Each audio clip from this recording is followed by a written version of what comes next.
One. Hey everyone, what's up? This is Tyler Devin with another episode of Seven Figure Entrepreneur, teaching you the real skills behind seven-figure online businesses. With me, I have Gabriel Ansel. Gabe, you want to say what's up? What's going on? And not only do we teach you secrets behind real seven-figure businesses, we also teach you stuff that you don't need to know. We got lots of that. But today, we actually have some stuff you do need to know when it comes to e-commerce and building an online, basically online shopping store. So with us, we have two special guests today instead of one. We have the power team couple, Ryan Verba and Cara Hahn. Woo! Hi, Tyler. Hi, Gabe. Hey, guys. Hello. What's going on, guys? How are you? Good. Glad to be here. Yeah, thanks Awesome. for inviting us. Yeah. Well, we definitely appreciate you being on. Before we get started, I'd like to give a little background. Me and Ryan have probably known each other since high school? If not, yeah, it must be high school, right? Totally. And Ryan was very instrumental in me being able to be online full time. He didn't have experience, but me and him basically started together. Again, like I've talked in past episodes, technically I'm not smart at all. It's not my strength. I can't build websites even today, years later. So the man behind actually who was able to build stuff was Ryan. And Ryan, man, you were basically all self-taught too, weren't you? Yeah, that's right. Just learn most things from Google, actually. Up until Yeah. It's quite amazing what Google will teach you. But that's how, I haven't talked about that before, mostly because we were waiting for Ryan to come on and stuff down the road. But yeah, so when I first got started online, there's so much stuff I didn't know how to do. So I would hire Ryan, and me and Ryan would kind of work together on various projects and stuff. So that's how we got started. So I've known Ryan for a long time. He knew me back when I had a job at an engineering firm. So it's been quite a while now, man. Probably like 12 years. Yeah, something like that. I remember, I think my last real job I had was working at a bank at the time.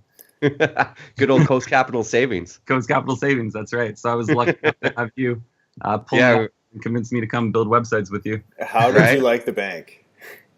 I did not. I wasn't a huge fan of the bank. Are you good with numbers? What's that? Are you good with numbers? I'm not bad with numbers, I guess. Dude, you're good with numbers for sure. For sure. So the real Ryan question is like the last one to ever toot his own horn. That's so funny. For sure The real question is, what isn't Ryan good at? That's what I'd like to know. That is what I'd like to know too. There's a lot of networking. Tyler's like my opposite. He does all the things that I can't do. We complement each other well. Yeah. But back in the day when I still had my engineering job and I kind of more or less pitched this idea, Ryan was in, and we struggled. We didn't make any money. It did not work out for a little while. And it got to the point where I went back to my engineering job just so I could have some money to pay Ryan, because I remember at the time, I think, correct me if I'm wrong, I think your mom was kind of pressuring you to go get a real job, wasn't she? She was. It got to that point. I think you were paying me $300 a month or something like that. Yep, as much as I could muster. That's so funny. So I could live, so I could continue trying to, do what we were doing. Yeah, start from very humble means. Yeah. $300 in Vancouver doesn't get you very far. That's true. It doesn't. No. Thank God you're still living at home. Yeah. That helps. Definitely helps. But fast forward 12 years or however long it's been. Actually, we should ask Ryan. He's good at math. Yeah, right? We should maybe backtrack, because right now, maybe tell people what you're doing now and kind of how things are going for you. Cara, you want to jump in on that one? All right. Well, about 7 months ago, end of last year, we started an e-com business after we met Tyler in Nashville. And Ryan and Tyler got to reunite a little bit after a few years. Mm-hmm. It was a good night out, and he introduced us to an e-com course. And he hit us up a few weeks later and was like, "Hey, how's it going, guys?" And we're like, what are you talking about, Tyler? So, Hey, Tyler Cara, how come what you don't I'm remember anything from that night? That's what I want to know. No, there was a little too much tequila involved. It's all Ryan, Tyler's fault. But he made up for it. He gave us a course, or introduced us to a course that we could do. And that's how we got started in all this. So that was pretty amazing. So we like to say thank you to Tyler, because he did really start all this for us. You got him that cool mug. Yeah. We did get him a cool mug. I don't know if you guys saw it, but someone wrote on that mug a funny comment. They're like, "Thanks for the $1 million business. Here's a mug." Yeah, that's how we are. I laughed. That was funny. That is funny. Yeah. Well, maybe once you crack the 1 million, you'll get a second mug, a bigger one. A mug with a Rolex inside. Yeah. Yeah. You guys are really close, though, aren't you? Like, you're en route to hit those numbers. What's been your biggest month overall yet? This month is actually our biggest month. We've done 115,000 so far. Yeah. So we'll probably just break a little under, maybe around 130 by the end of the month, somewhere around there. Yeah. It's been crazy. Steadily rising, so it's been really nice to see it. Just watch it grow. Like, there haven't been many dips. Like, we know a lot of people talk about that and like how it goes up and down like crazy. Mm-hmm. But we've been growing very steadily, I want to say. I mean, obviously there's days that are better and worse, but overall it's been really consistently growing, and we're happy and proud of that. What's so cool about your guys' model is that it's like, so just to give you guys a bit of a background here, Ryan and I talk a fair bit about ads, and like he asks how to scale and stuff like that, and I'm asking him how he's doing such like great profit like margins on stuff, and it's like we do such different things, and Ryan's found a way to do it with a really low budget, I guess you could say, and create really high profits. And it's in that sense it creates a very low risk and a high reward, and it's like in business that's like what you want. That's the bee's knees, like it's amazing. So congrats for making that happen, man. Thanks, man. Our profit margins are generally a bit higher than most of the people that I talk to. And I think it's really just stemmed because we're so conservative with our ad spending, especially from the beginning, because we had no money. Yeah. So we really had to limit it. Even when things were working, we stayed under like $100 a day spend for a long time. Yeah. Mostly with ads that had a $5 budget. We just run a ton of $5 budget ads. Mm-hmm. We never really scaled anything up above like $10 or $15 for the first little while. Mm-hmm. Well, that's basically what we still do a lot. That's still what we do a lot, like A lot of ads, but like a lot of little ones. Yeah. How much did you start all this with? Roughly, like you don't have to down to the penny, but very first it was probably maybe like I want to say under 10 ads for $5, like less than $50 a day. Oh, pretty sure. Crazy. Maybe to even backtrack too, Ryan, correct me if I'm wrong, but so I would say like the story of me and Ryan is we worked together. We ended up eventually making money, and then we kind of went separate ways, and he still made money online and I still made money online. And then you pretty much like backpacked for a year and a half, and that's where you even met Cara, right? That's true. Yeah. So we finally started making money, and then I was like, this is it. I'm set for life now. So I had to go traveling for a year and spend all my money. And of course, from doing that, stopped working quite as much, and did see that business kind of drop as a result of that. So I stopped making money while I was traveling, which wasn't so cool. And it kind of made me feel like I needed more security a little bit. So I spent a lot of time when that started to fail, just doing a lot of courses online. Spent a lot of time learning different computer languages. Just getting a little more solid with a little bit of foundation of knowledge, which I really appreciate now. Because I feel like if anything ever fails again, like I have something to fall back on. Like my skills are kind of just like my security in a way. Yeah, that makes sense. Yeah, but anyways, met Cara at the time. Well, I was still making money. Yeah. And I was like, oh, awesome. Someone can make lots of money on the internet and travel the world while he's doing that. That sounds awesome. Little did she know it was on its way down. So, because you went traveling, you were gone for what, a year and a half or 2 years, maybe even? Yeah, around a year. Was it a year? And then you met Cara. Collectively, you spent all your money, and then when you came back and then you approached e-commerce, how much did you start with then, do you think? Or how much did you like allocate to start building your business? I didn't really allocate like a specific amount. We just kind of started spending like a small amount every day. Like I think I probably had like a few $1,000s that I could throw into it if I wanted to. But I mean, I don't think I would have had the guts to do that without making any money off the start. So I'm always kind of from perspective, I like to bootstrap stuff as much as possible. So I like to do like the minimum amount possible to see if something's going to work before I throw much time or money into it. That makes total sense. And then, so go ahead, Cara. We just kind of reinvested what we made, like the little bit of profit that we made, or like even just the money that we made back, we like invest back into new ads. Yeah. The stuff that we were thinking might work now, or just trying new stuff. Yeah, that makes total sense. So obviously that's one of the greatest things about being an online business is the returns. Like generally they're so high and they come in so quickly if you get good payment terms. Like what does Shopify pay every second or third day you get your payment? Yeah, I think so. So it like directs right to your bank account, and then you can just reinvest that and keep it growing. Yeah, that's right. So that's freaking awesome. So as far as like your ad approach, like one thing, and Gabe, maybe you'll know this a lot better than I will. When you'll fire up an ad, like how much will you generally start with? Me or Ryan? You. Oh, I generally start at like, I don't know, 20 to 100, give or take. And then Ryan, in contrast, what do you generally start with? We always start with 5 every time. And so it is definitely like an awesome conservative approach, because one question I know that I get people ask me a lot is like, how much money do you need to get started as far as like an advertising budget? And I think the coolest thing about Facebook is like, first of all, there's so many different ways to do it.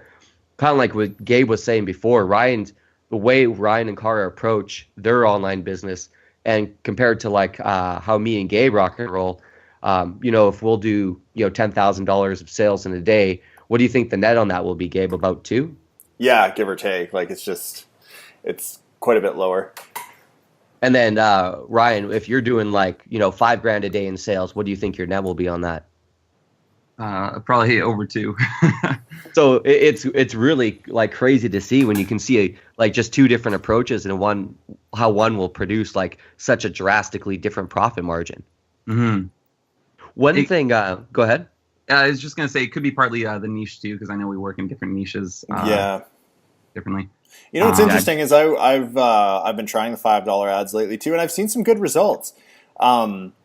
I think the issue that I find with them personally for the niche that we're in is we don't see a lot of consistent sales. Like we'll see a lot of like let's say I run an ad for $5, and the product's like 30 or something like that. Like I'll see maybe 1 or 2 sales in like a 7-day spread on that ad, instead of like consistent every day. So it's still profitable, but it's very slow.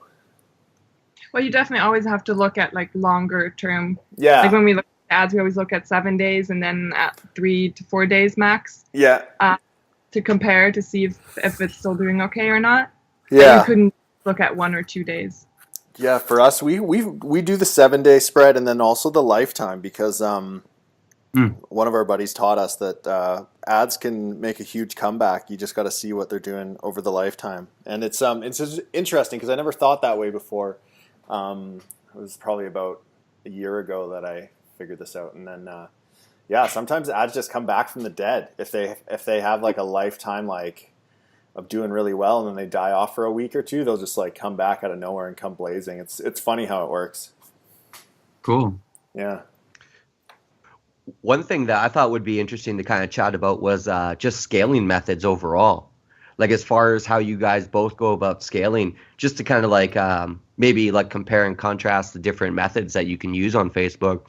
Because I think one pitfall that people always fall into, it's like, how do you run Facebook ads? And I think the answer is there's so many freaking different ways, Yeah. The way that works for you. Yeah. That's the short answer. At the end of the day. Yeah. The way that makes you money. Yeah, absolutely. So, Gabe, as far as like an approach, what is it that you generally find works? It's interesting because I've been playing with it a lot lately, but in the past, some of our biggest days is I'll just keep adding budget onto the ad if I keep seeing the results. So if I wake up and an ad's got like doing really well, it's got like 4 or 5 sales to it, I'll I'll give it like another $100. Like let's say it's $100 ad. I'll give it another $100, and then I'll watch it over the next few hours. And then if it's still converting, then I'll start throwing more at it. And then I just keep doing that till like the bitter end. And that's how we've had like $25,000 days just from doing stuff like that. Yeah, I don't know. But now I've been trying to do it a little bit slower, a little bit of a slow burn here. And that's also working too. So if I have an ad that let's say is a $25 ad, and I see it's doing good overall, I'll give it a bump to like $41 or like $31, whatever you feel comfortable with, and then just kind of let it ride out for a few days and check back. So there's a lot of different methods. You can also duplicate, which I know, Ryan, you're a big fan of. So I'll let you kind of take it from there for the duplication stuff. Yeah, we struggled for a long time the first couple months with scaling. I think I kept asking you a lot of questions. But what we ended up finding worked is if something was doing particularly well, we would just duplicate it. And we're at the point now where we'll probably make a minimum of 20 ads just every day with a budget between like $5 and $20. And then we might pause like 10 or something like that. So in the end, like we're just scaling consistently every day, but we never modify an ads budget. Yeah. We never really touch it beyond duplicating it. We duplicate it, then we just let it run for a week and see what happens. And then if it continues doing well, we just duplicate it again. So it's a bit of a different approach. I find it might be less involved too. Like I never really have to look at ads daily and adjust budgets 3 times a day, which is kind of nice. Yeah. How many ads do you have running right now, if you don't mind me asking? A lot. Probably, I would guess like probably 200 at least. Crazy. Yeah, our spends right now is up to around $1,200 or $1,300 a day. Nice. So divide that by whatever between $5 and $15 for an ad budget, and that's how many ads we have. That's really cool, man. So when you say you duplicate it by 20, or you make 20 ads a day, are you doing 20 of the exact same ad, or are you just testing new stuff also in new ads? Yeah, we're testing. We test a lot of new stuff. Yeah. Different look-alike audiences, different budgets. Yeah. We'll often use the same ad image and same ad copy, and then we'll either adjust the budget or we'll adjust the targeting. Yeah, something like that. Correct me if I'm wrong, but the reason you use the same ad and ad copy is because you want to build up that social proof on the ad and keep growing that. So the social proof, guys, is when you have like a bunch of likes and a bunch of shares and a bunch of comments. That kind of gives the ad like internet street cred, if you will. I'm going to like coin that term because I say it so much. And with that, it gives the buyer some level of trust. So what you can do in Facebook is you can just keep using the same post over and over again and keep growing that. Like one of our biggest ads, I don't like. I'll look right now. It's absolutely insane. We have like 20,000. Hold on a sec. I'm not gonna like mouth off numbers until I can actually like say. Please say 20,000 shares. Please say 20,000 shares. No, we actually have 2.6 thousand shares and 20,000 reactions and 2,000 comments. Wow. So that's like one of our biggest, and it's great. Gabe, do you want to talk about what the advantage of an ad like that is? So it like I said, it gives you the credibility, showing that you are a legit company that's been around for a while, and like this, and it also and with that too, we get a lot of like, I guess you can say, off the cuff testimonials, because you get a lot of people commenting or re-seeing the ad, being like, "Oh, I got one of these; it's so nice," or like, "Oh, I bought this and I absolutely love it," and so in its own, it's almost like a pre-sale to your product. Like it's priming the buyer to buy. That being said, it's not 100% needed. You can still make ads work that don't have that on there, but it doesn't hurt it on any level. I would say it also probably provides you with a lot of like free traffic. I know my wife tags me and stuff. She wants me to buy her all the time. Yeah. Yeah, we do get free traffic for sure. We have a lot of sales that are unaccounted for and that say they're coming from Facebook, but they're not directly related to an ad. So my assumption is it's coming from either shares or free traffic. Yeah, that totally makes sense. Mm-hmm. Ryan and Cara, what are you guys seeing on your side of things? Something similar? Well, what I've really seen is our Instagram account helping. And I think that's been like really good social proof when making the company look like a legit professional company. We've been working on that. So I think a lot of people see our Instagram ads, and then actually go to our profile, and then they see a bunch of posts and like a bunch of likes and followers and stuff. So we get a lot of people from Instagram now.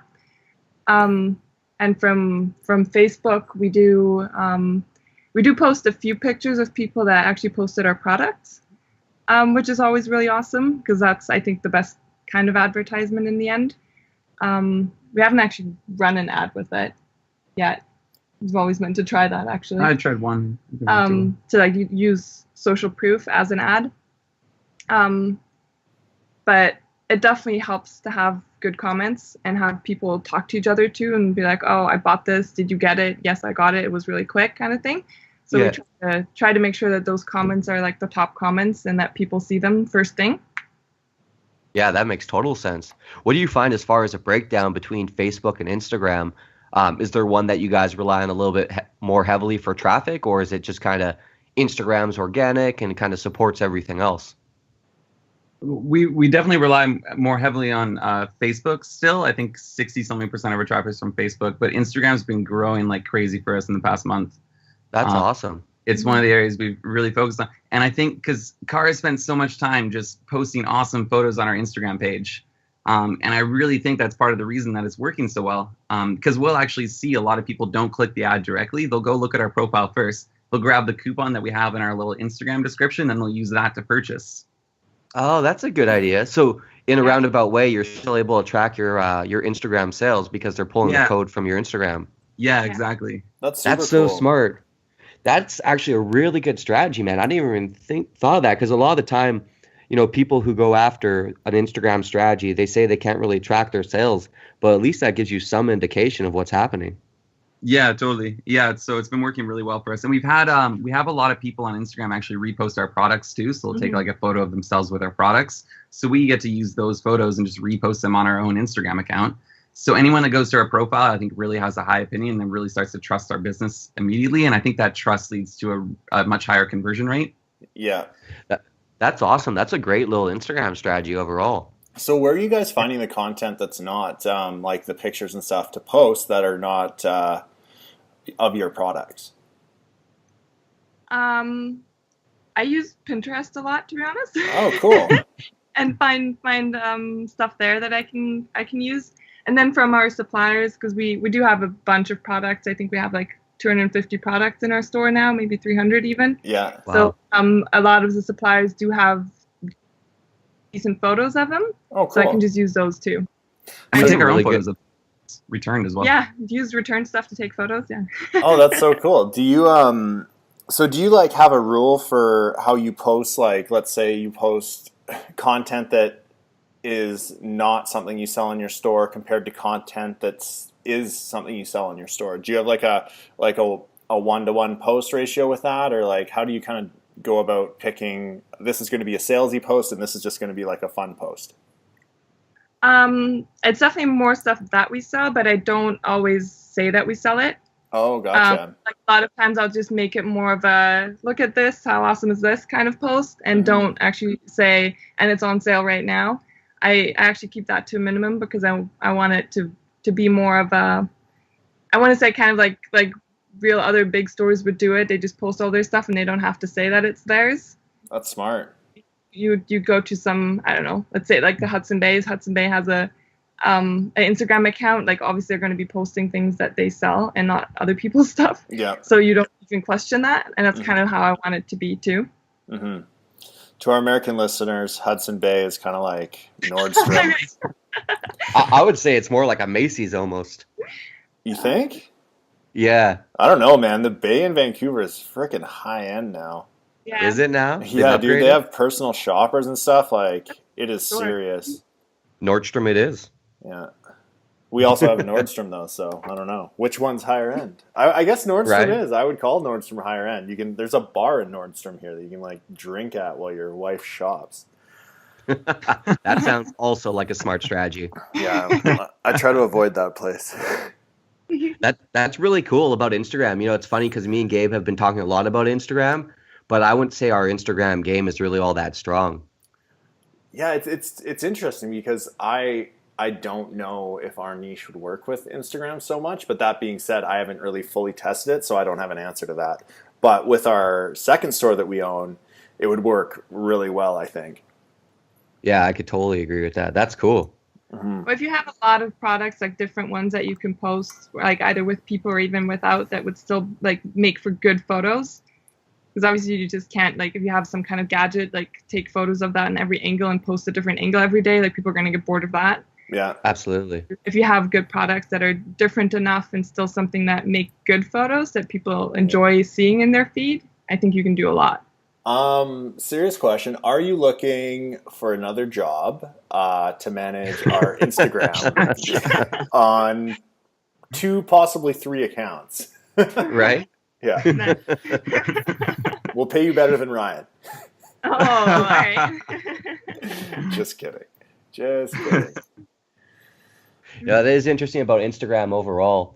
It's actually been something that me and Gabe, we've been looking for. If anyone out there is really good with Instagram, we've actually been trying to headhunt and try and find someone who can help us with that. So if anyone has anyone like that or they know, please definitely let us know because we are on the hunt. Or Cara, if you can just like replicate yourself, that would be great also. Ryan was just talking about how he would love to duplicate himself. So he has one version of himself that can just play video games all day and the other one can work. That's so funny. Of course, the original, wants to be the video game guy. So. Totally. But I feel like it's kind of like a video game, only with money. Yeah. It's true. It's true. Yeah. That's too funny. Bigger reward. The Bigger shooter reward. games. Yeah. That's hilarious. One question I wanted to actually ask you about, like I know obviously the niche that you're in, and I'm not going to talk about it, but how come you guys even chose that niche to begin with? We didn't choose that niche. It chose us, Tyler. What do you mean by that? We started selling everything for like the first 2 months. We just tested a lot of products, which was what I'd really recommend doing. I just set something up that allows you to test as many things as you can possibly test.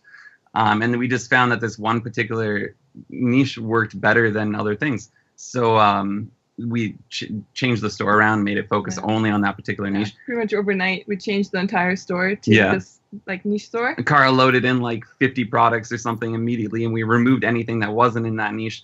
And then just doing that overnight brought up our average order value more than double. Wow. You know what's interesting about that is like there's a lot of people in I'll say the Shopify circle of people who have sites and do this. Some people recommend like, you know, broad stores where you can sell everything. Other people recommend like very targeted stores, like kind of like what you guys have. What are your thoughts overall? I imagine from what you just said, it'd be doing a targeted store.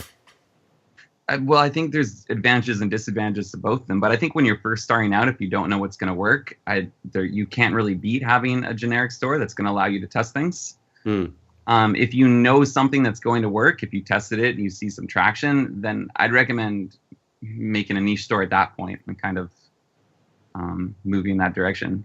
But if you can't use the store that you had. Like we were lucky with the name that we chose. It was so generic that we could turn it into what we have now. And it was still okay. I mean, obviously, if we'd known, we would have chosen a different name, but like it works. It's fine. That's interesting. You have a name that wouldn't go with whatever they end up with. You know, it's funny. I remember when Ryan first asked me what I thought about that name. I had like no idea what he was even talking about. Yeah, see, it goes with it's not what you'd expect at all. It's really funny like that. That is hilarious. It's interesting because like I have an interesting thought on niche stores versus non-niche stores. I feel like a general store it's really good because you can just chase the trends, right? Like, let's say you're in like a women's clothing niche, but then you see something trending in like, I don't know, outdoor gear or something like that. You can't really like fire that up and chase it on that store, right? But if you want to build like a long-term brand and kind of create that value in that community, I don't know if you're really going to be able to do that with a general store. I think that will come with a niche store because that buyer will always be that buyer on some levels. But if you're in a general store, you're going to have a mixed bag of buyers. No, for sure. We have a bunch of repeat buyers too. Like people have come back like 2-3 times to buy things, and I just imagine on a general store, if you're just like having crazy deals of like completely random things, people wouldn't necessarily come back. Yeah. I also feel like as soon as they look into your product catalog and see that you sell everything, just the trust level might drop a little bit. You know what would be kind of cool though, and this is just an idea, is making a gender general store. So like female product general store. So like you can sell everything from like kitchen gadgets to like beauty gadgets. You know, like it would be applicable across the board. That might work better than just doing an overall general. True, I agree. Yeah, I don't know. Just thought of that. I don't know if it's a good idea. It's just an idea. Something to test. Yeah. That makes sense. One thing that I wanted to ask you about, Ryan, because people probably don't know about this, but you're obviously like one of your skills is being able to like build and design websites. That's true. Yeah. When it comes to conversion and stuff, because I've seen your site, man, it's freaking beautiful. Like the site you guys built, it looks amazing. Thanks, man. Have you guys split tested any of the various things on there to see what helps increase your conversion rates or like what hurts it? We haven't done any specific split testing. I haven't gone as far as actually running 2 different things at the same time. But we have played around and adjusted stuff and then watched it for a week to see if anything changes. So we've actually completely overhauled the site 3 times now, I think. Oh, wow. Just with design. And every time it kind of increases a little bit. So what are your like key takeaways from that? Really just making things clean as possible. We found with the products especially, like when you're loading in products from a supplier in China, sometimes the photos are all different, like the background images and stuff. Yeah. So we really found we started to Photoshop our product images just to make them all match each other. Just have a store with a really clean, professional look. Yeah. I think that helped a lot. Yeah, when we first started out, it was very jumbled, and like every picture was different, had a different background, and it just doesn't look as nice. Like it doesn't look professional, and now it looks a lot more professional. Nice. You're basically describing our site right now. We have all different color backgrounds. In my head, I'm like, damn, I don't want to Photoshop all those. Yeah, it might be worth it though. Like really, like. It looks like if you go to a site, you think about what happens when you click on a site, and then there's every picture is different, and it looks like, I don't know, it just looks scammy to me. Yeah. You know what? That's true. That's very true. I try to make our site look like something that I would purchase off of. If it's good enough where I would buy off of it, I feel like other people would too. Yeah. It's true. Not a big online buyer.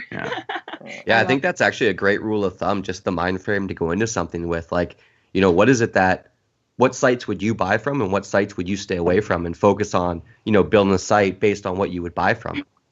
The other thing, oh, sorry, go ahead. No, it's a general thing that we've been trying to do, like also like have the customer service that we would want as a customer. Like we do make sure everybody does get their product and that they're happy and that it doesn't take ridiculous long times and that the quality is okay and all that. So that's just been important to us to have that all in place and set up properly and like being on top of it instead of just trying to I don't know, build a business and not have the back of it set up. It's like, that's actually a great point to bring up. Do you guys time your customer service, how long it takes to get back to tickets? Or support requests that people send in? We don't time it, but I try to be back within 24 hours. Nice. So I mean, generally, I think people are okay with that. Like, I mean, every now and then you'll have someone that does, like, message, like, I don't know, 12 hours later, and it's like, hey, why haven't you gotten back to us? But that's very rare cases, and, I mean, those people might need to chill a bit. But yeah. You should try telling them that and see how it goes. Yeah. You need to chill out, man. Yeah. But I think sometimes it's just people that are scared. They bought something off the internet maybe for the first time or off a page off of Facebook, and then they're just scared that, oh my God, it hasn't arrived in 2 weeks, and like, oh my God, maybe I was scammed, and then they freak out a bit. So as soon as they hear back, they're usually like completely different and like, oh wow, it's actually a real company and they're being super nice about it, and suddenly their tone changes completely. Yeah. Which is nice to see too, that you can like achieve a lot with good customer service and like just being friendly and like trying to like understand their problem and fix it as best as possible. And I feel like we've been pretty good about that. Are you guys just a two-man team for the front end and the back end? So like the customer service side of things and the ads and such? We finally hired someone. We hired our first employee about a month ago. Oh, nice. Yeah. Just to help with some like a few administration things, and then we just finally hired a customer support person like a week ago. Oh, cool. I think. Yeah. Did you guys like outsource from the Philippines or just someone local or? One from the Philippines, and then one's actually Cara's friend from Germany. Yeah. Oh, cool. Yeah. Is she any good at Instagram? Just kidding. She does have the advantage of speaking multiple languages, so I think she'll be really good for customer service because you do get messages in all different languages eventually. So yeah, that's awesome. Yeah. We plan on getting our Filipino to do quite a few things, but we found she couldn't really keep up with a lot of it, so I was able to write a couple scripts that took over for her. Oh yeah, Ryan's scripts. You want to just let you guys know, Ryan is the script master. If there's a problem, Ryan can build a script for that. It's true. Ryan, what'd you build? 2 for me last week? Yeah, two little scripts for you last week. Yeah, that was fun. Yeah, I really enjoy building them. That's the thing. I just like writing scripts that do things for you. I guess that's like a simplified way of saying it. Building scripts that do things for you. Do you want to talk about what your latest script does? Yeah, my latest script, we found we're really bad at marking orders as fulfilled in Shopify. For people that don't know, you have to go in there, enter the tracking information so that Shopify can automatically send it to the customer. And there is an app that's supposed to do that for you, but we found it wasn't very good because we have different tracking URLs and tracking companies based on which country somebody purchased from. So I was able to write my little script, my own script that goes through all our orders, finds the associated order from our China supplier, grabs the tracking information for that if it has shipped, and then fulfills it for us. And it was able to go through over 1,000 orders in like probably about half an hour. I was just able to walk away for a little while, come back, and then it had done a lot of work for me. So that was great. That's amazing. How much time do you think that saved you? Oh, days. Not kidding. Yeah, quite a bit. Well, that's so awesome. It's going to continue saving us. I'm gonna continue. It's almost like a free employee. It is like a free It's employee. also going to save us a lot of customer service emails because we haven't been sending out shipment notifications just because we didn't fulfill it. And I mean, we do send stuff out, like we're not sending stuff, but we don't fulfill it in Shopify just because it takes so much time, and it was just like this tedious work that no one ever wanted to do. So we get a lot of emails of people just asking for the tracking number and has it shipped, and then we have to obviously send it to them. So now we can actually start doing that properly. So I'm really excited about that. Yeah, no doubt. That's awesome. That's a cool little app you could build out. That's super cool. Yeah, it's not bad. There might be an application for it. It might be on the market soon. Do it, man. It'll be called. We will sell it. It'll be called Ryan's Free Employee. It's the first duplicate of Ryan. The first duplicate. Yeah, exactly. Version 1. But Herbalo buddy or whatever. Ubalo. Mm-hmm. I can never say it right. Oberlo? One thing. Oberlo? Another one thing I want. Oberlo. Gabe's still talking about an app. I'm excited about it. Right? It's something we could use. Yeah. One thing I also kind of wanted to go back to that we've kind of pushed through now, but as far as like conversion on your site, there's a couple other things. I was looking at your site. I forget when it was, not too long ago. I think it's really cool. I didn't even realize what you did with the pictures to make all the backgrounds the same. Mm-hmm. But I noticed you had like some, what was it, like those like those security boxes on there? At the checkout. Yeah, or even before that, just below your pictures. Yeah. Let me pull up my site just to make sure I know what you're talking about. I'm gonna pull it up too. Yeah. I don't know. But I was looking at. Pull it up. Dave has actually never seen your site before. Really? But you have, but you have the secure ordering. You talk about a money back guarantee. You have all those security marks there. Did you notice that helped increase conversion rates? It's pretty hard to tell sometimes exactly what's increasing conversion rates. I mean, I don't test things properly. I just kind of go with a gut instinct in the end, which isn't what I'd recommend doing. I recommend testing.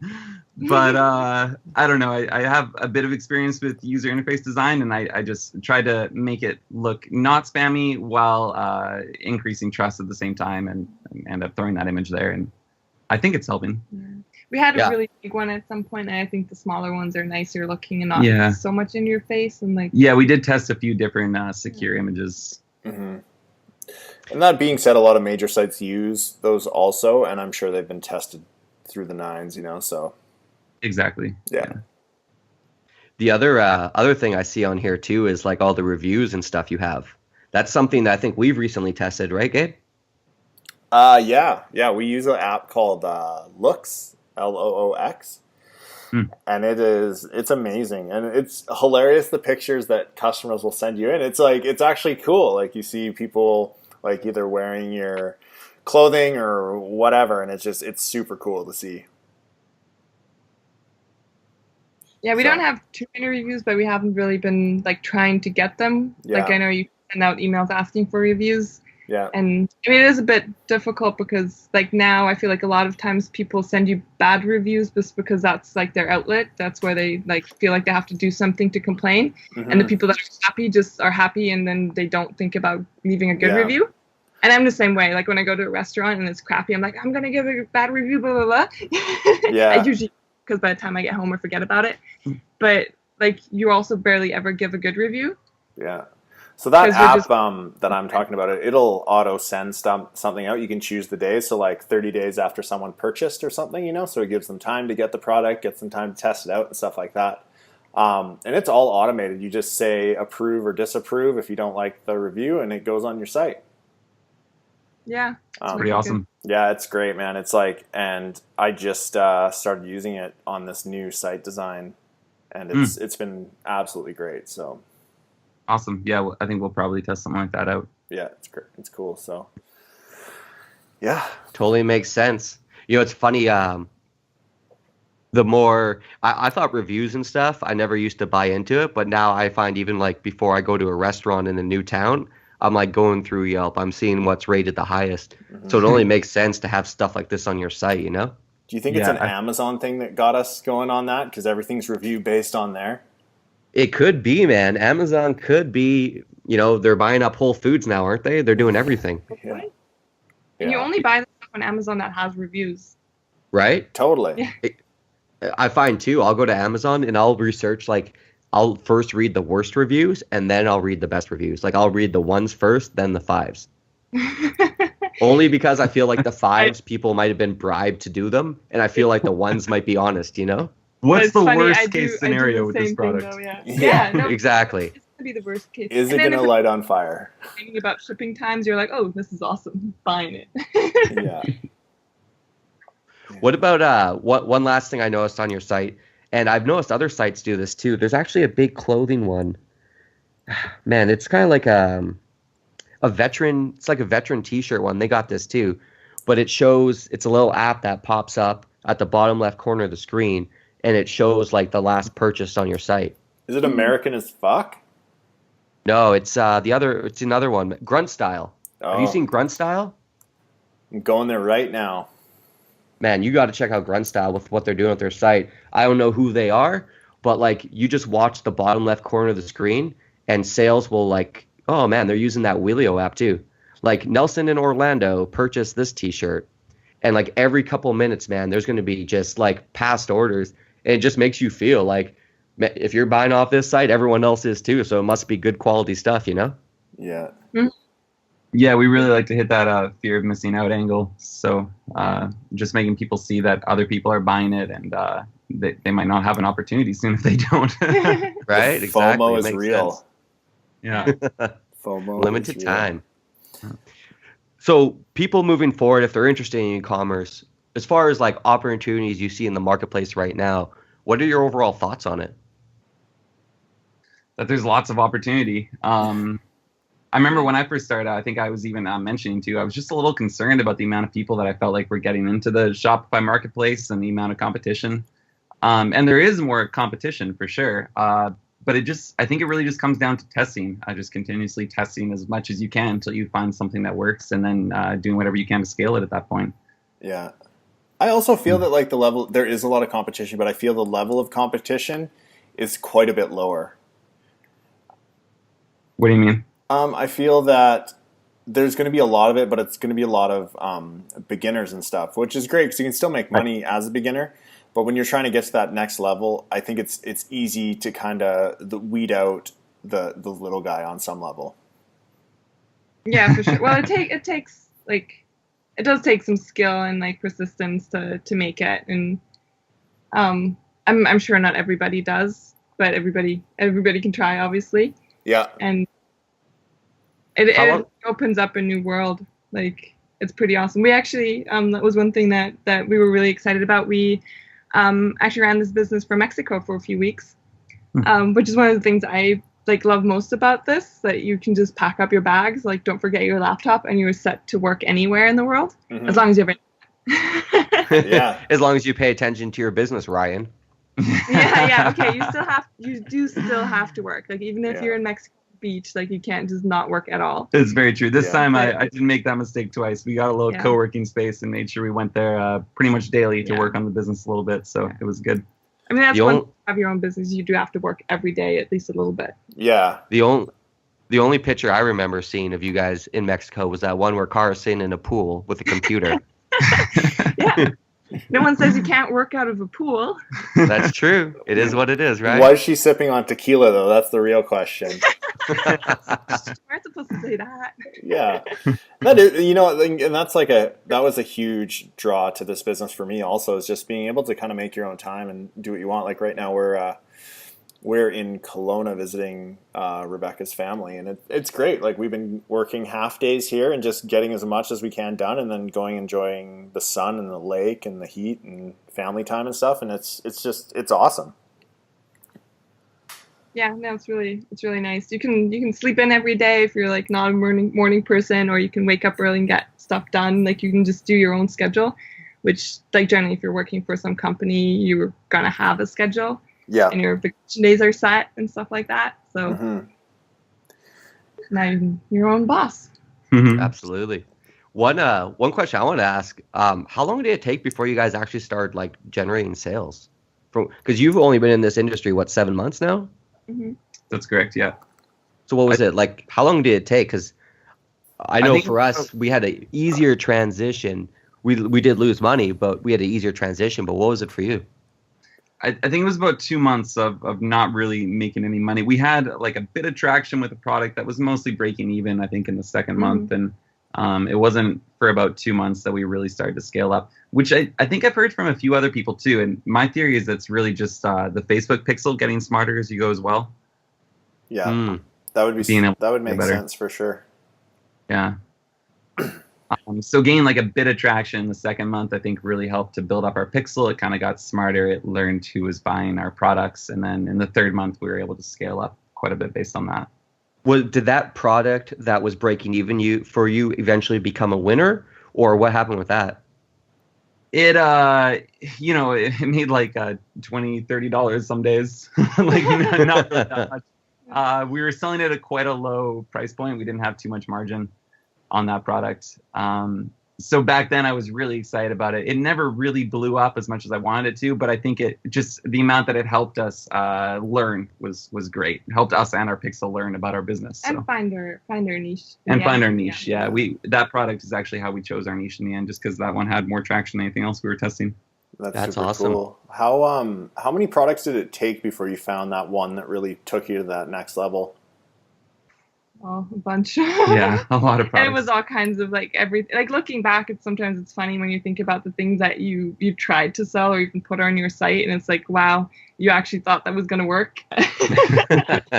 You know what's so funny though is, like, at the same time, I've had products that I think will just do terribly be our biggest products.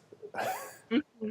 Well, that's the thing. You don't actually know. I mean, so you do, I guess, get a little bit of experience of what can do well and what not, but still, there's going to be so many surprises. So generally, like, test everything. Yeah. Even if it might not seem like the perfect thing at first, but some things looking back, you can kind of tell that wasn't going to be the winner. But it's the experience, part of the learning curve. What do you think as far as like how many, say you test out 10 new products? First of all, do you set a number of products you test per week? Now that you're bigger and you have a little bit more money to do it? We don't test new stuff anymore really right now. Like, we're planning on starting. Yeah, we have a couple things in the works that we're working on, but really we're just making more ads for our current product lineup right now. And just adding more products, and then you can kind of tell that there's like winners within those products, and then you can start making specific ads for those. So how do you find the winners in, or like, so you're saying that you can kind of see that there's some winners in the products that you existingly have. How do you go about seeing that? Just what people are coming in and buying, even if you don't have an ad made for it, or email, or? No, definitely just people coming in from other ads and then going through the store and picking that item over others multiple times. And then you're like, oh, I just added that like 3 days ago and it's already been sold like 10 times and we didn't even have an ad for it. So then you know that people for some reason like it more than others. That's so and then cool. You start an ad for it. It really helps to have a store with traffic. That's something that we didn't have. Of course, yeah. It kind of just like naturally gives you the answers that will point you in the right direction to have those big wins. That's awesome. Yeah, that's an excellent point too, is like not to just have a couple products on your store, but have a bit of a variety. I know some people put one product on their store, and if it doesn't sell, they just get rid of it and they'll add a new product, but they'll only have like one that they're promoting at a time. Obviously, I'd say this is generally newbies that make this mistake, but I'd say like more or less like a little pro tip is definitely have an assortment of stuff. Yeah. But it comes back to the same question, like, would you buy off of that site? Like a site that only has one product. Right? That's very true. I mean, if it's a really, really good product and like a really high-end thing, I don't know. But like the stuff that's usually been being promoted is like, I don't know, like less than $50. So I don't know if that works. Crazy. As far as the amount of products you guys test, how many of those do you think actually become winners at the end of the day? I think out of the ads we make, maybe between 30 and 50% of them will work, and then 50% of them we might just have to pause. Yeah. That's actually sounds really high. That's an amazing ratio. I want in on that. I think for me it's like 1 out of 10. Oh, really? Yeah, maybe even less than that. 1 out of 20. But are your products very different from each other? Because we have a lot of very similar products in the end. Fair enough. Yes, our products are very different from each other. So it helps. Like if you have those audiences that already like this one product, they're probably going to like the next one. Yep. Because it's very similar to it. You know what else is cool about your guys' niche, Ryan and Cara, is I always call it niche or niche, or I make up all sorts of words for this shit. But what is the correct terminology? I feel like Canadians and Americans say it differently. But we're all Canadian here, except Cara is German, so we should all say it the same. I think niche is Canadian and niche is American. Could be wrong. Someone tell me. Somebody inform me. Clearly, I've spent too much time down in Florida, if that's the case. Yeah. But as far as like one thing that's cool about what you guys are doing is like what you mentioned before was repeat buyers. I think one thing that's overlooked is the quality that you give to your current customers, because bringing them back to the store is kind of like the easiest sale you'll ever make. Because if a customer comes back to your store, 10 times, I'd rather have more clients like that as opposed to just the one-offs, Absolutely. Because you're still going to pay the same amount of money to acquire them on the front end anyways. Yeah, and the trust is there too, so like the pre-sale of it is like removed. Yeah, if they get a good product and then come back, they'll usually also buy like multiple after, because they kind of did the test buy and they're like, oh, okay, this is okay, I can buy here, and then they buy more. Crazy. And all your products are drop shipped, right? Yes. I just wanted to confirm that for everyone. Yeah, that's definitely a good question. What do you believe is the evolution of your store? Because I know we had a conversation about this the other day. Like, one of the things that you guys were, I would say, like apprehensive as far as what you see going on right now in the space. Yeah, we were a little concerned because people could find our products pretty easily and use the same manufacturer to create basically a clone of our store. The problem is we don't actually own any of our products because, like you said, they're drop shipped. They're pretty much available to anybody. So what we really want to do is have some products that are a bit more custom that we own in some way, and then if people try to copy them, we can send them some sort of copyright infringement letter. Make sure to take them down. Yeah, exactly. So we want to start doing some custom designs on our products, and we just want to make things our own a little bit more. That's super cool. Because you don't know how long it's gonna last. Like, have you guys? Sorry, I cut you off there. No, it's fine. We don't know how long this is gonna last for us since it's not our own product. Like it's not in our hands to make sure that they keep producing it. Like we can buy a bunch of it, but then since we're drop shipping, we don't really want to buy like 1,000 of each. Yeah. So we're kind of dependent on our supplier right now in that respect. So we'd like to get more of our own stuff. Have you guys started getting into the process of branding your own stuff and making your own designs? Very, very much at the beginning, Okay. very slowly. But that's like our next step. That's what we're going to be working on over the next few months. Cool. And probably start a different store too, just to diversify a bit more. Mm-hmm. And not just be in one niche or niche. As far as like starting to build out your own stuff and your own designs, do you have a bit of a process that you're going to use to kind of move that forward? Do you know what I mean by that? Well, we're staying pretty close to stuff that we have and just getting different like styles and different We're gonna try to send photos to our supplier, I think. And just see if they can source that for us and make it the way we want it. Yeah. So we're gonna try to do some custom designs with our limited Photoshop skills, and then just send them to China and see what we get back. Chinese people are great at copying. Yeah. With that, are you going to have to bulk buy stuff, or do you think you'll still be able to drop ship with custom designed? I think we'll have to bulk buy, but we've actually talked to them about the minimum order quantity, and it's not that large. Like I think we can afford to take that risk at this point and just buy. I think it was 100 maybe that we'd have to buy to start. Yeah. So that's nothing. So it's really not that bad. Yeah. Well, you need to buy a variety of them, like not just one product. 100 of them, so it's going to add up a little bit, but we want to kind of just start to slowly incorporate our own stuff into the mix and then see how that goes and if that's like the better way to in the long run have our own brand. Mm-hmm. Are you, as far as like the designs and stuff you guys are planning to come up with, are you going to base that off like your best current sellers now, try something like completely out of the blue? No, I think both. Yeah, potentially. We'll have to do like a bit of stuff like new and just test some stuff out ourselves that we think is going to work, but also based on experience of what's been selling. But then like do something that's close to our best sellers, just to have the variety there. Like just change up colors a bit and stuff like that. Yeah, colors, or maybe if I know those. Have you seen that guy? What is it? Guru? Was it Startup Pill, Gabe? Where they have all those motivational quotes?